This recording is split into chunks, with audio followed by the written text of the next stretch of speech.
ప్రభు వల్ల చేయవేసే ముందు నిజంగా నువ్వు రక్షింపబడ్డావా? నిజంగా నువ్వు మారు మనసు కలిగి ఉన్నావా? నిజంగా నువ్వు మారు మనసు కలిగి ఉంటే దేవుని మీద ఆసక్తి కలిగి ఉంటావు. నిజంగా నువ్వు దేవుని మీద ఆసక్తి కలిగి ఉంటే దేవుని యొక్క వాక్యం పట్ల ఆసక్తి కలిగి ఉంటావు.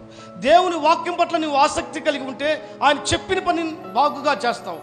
ఆయన చెప్పిన పని బాగుగా చేయడం మాత్రమే కాదు, కానీ సంఘానికి ఆశీర్వాదకరంగా మార్చబడతావు. సంఘానికి ఆశీర్వాదకరంగా మార్చబడడం కాదు, కానీ అనేక మందికి నీవు మాదిరికరంగా చేయబడతావు.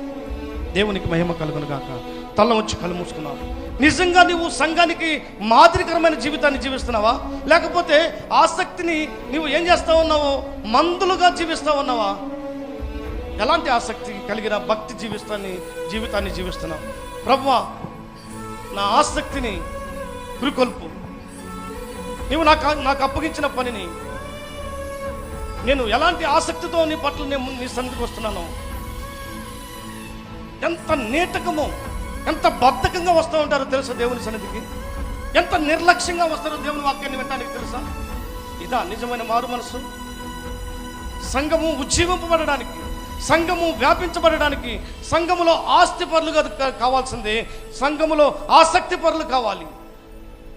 ఈరోజు నీవు సంఘములో ఆసక్తి పరుడుగా నీవు తీర్చిదిద్దబడాలి.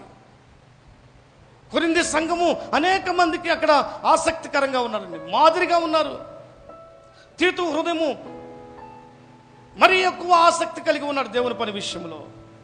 ఈరోజు నువ్వు ఎలాంటి ఆసక్తి కలిగి ఉన్నావు? నేను నమ్మానని చెప్పుకుంటావు, బాప్తిజం తీసుకుంటావు, భయము భక్తి లేని నీటకంగా దేవుని సన్నిధికి వస్తావు. దేవుడు అంటే నిర్లక్ష్యం, దేవుని మాట అంటే నిర్లక్ష్యము, కడచెవిని పడుతూ ఉంటావు. దేవుని పని అంటే ఇంకా నిర్లక్ష్యం. నేను కాదులే, వాళ్ళు చేస్తారులని. దేని కొరకు బ్రతుకుతున్నావు? దేని కొరకు దేవుని సన్నిధికి వస్తున్నావు?